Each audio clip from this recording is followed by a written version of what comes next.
নমস্কার বন্ধুরা, সবাই কেমন আছেন? আমি অর্পিতা চলে এসেছি আরও একটি নতুন রেসিপি নিয়ে। আমি আজকে বানাবো চাউমিন। তাই আজকে ভেজ চাউমিন বানাবো।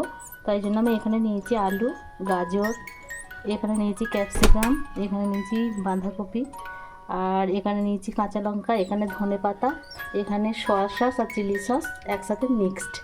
আর এখানে চাউমিনটা নিয়েছি। এখানে তেল গরম করতে দিয়েছি, এখানে জলটাও গরম করতে দিয়েছি চাউমিনটা সিদ্ধ করার জন্য। ঠিক আছে, দেখতে থাকুন। তেলটা আমার হয়ে এসেছে। প্রথমে আমি ক্যাপসিকামগুলো এতে দিয়ে দেব। ক্যাপসিকামগুলো দিয়ে দিলাম।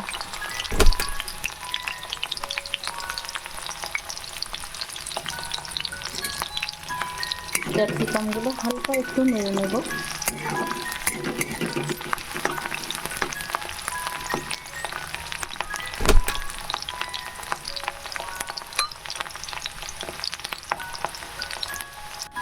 ক্যাপসিকামের গন্ধটা বেশ ভালো মতো বেরিয়েছে।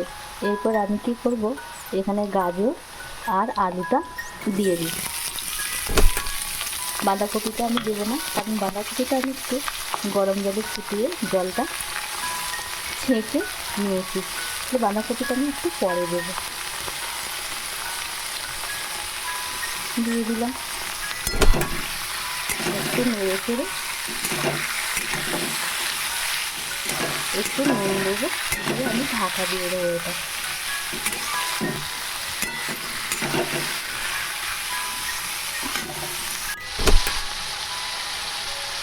চাউমিনটা আমার অনেকটা হবে, তাই আমি একটু বেশি পরিমাণে নুনটা দিলাম, পরিমাণ মতো নুনটা দিলাম। দিয়ে এই যে একটু নেড়েছি। এবার আমি ঢাকনা দিয়ে এটা ঢেকে দেবো। এখানে জলটা আমার হয়ে এসেছে, আমি এর মধ্যে চাউমিনটা দিয়ে দেব। আর দেবো সামান্য পরিমাণ নুন।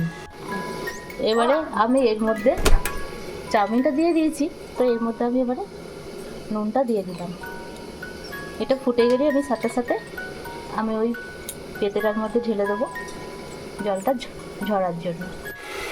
দেখুন বন্ধুরা, মনে হচ্ছে আমার এটা ভাজা হয়ে গেছে। এই যে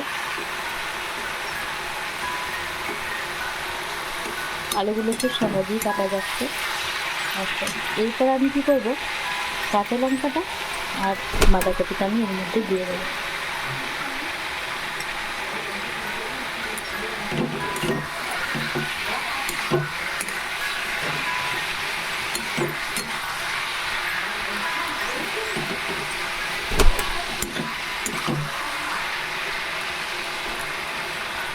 আপনারা ইচ্ছে করলে আরও ঝাল দিতে পারেন, আরও কাঁচা লঙ্কা এর সাথে অ্যাড করতে পারেন।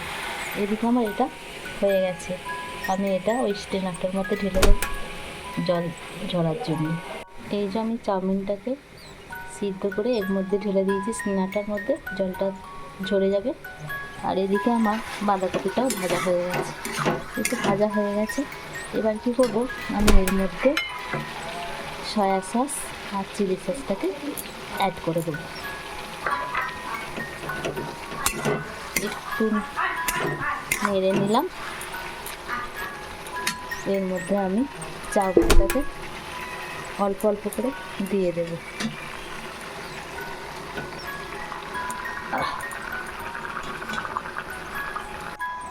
পুরো চাউমিনটাকে এর মধ্যে আমি ঢেলে দিলাম। এবারে এটাকে খুন্তির সাহায্যে শুধু নাড়তে হবে।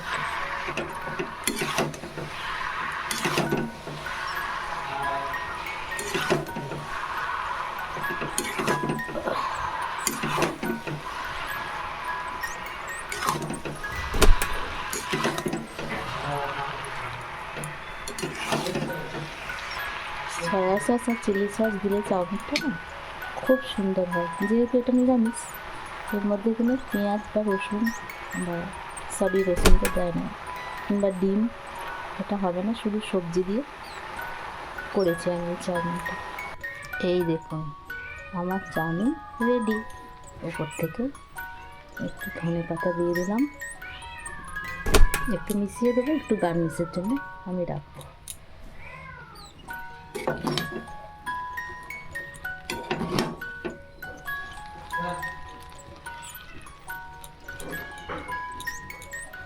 এবার এটা আমি প্লেটেতে পরিবেশন করছি।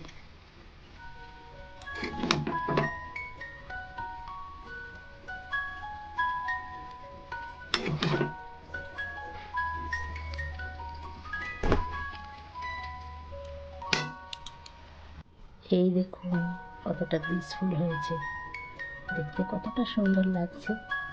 তাহলে হয়ে গেল আমার চাউমিন। দেখুন বন্ধুরা, গার্নিশ করেছি এটাকে, কেমন দেখতে হয়েছে। তাহলে আজ এই পর্যন্তই, সবাই ভালো থাকবেন।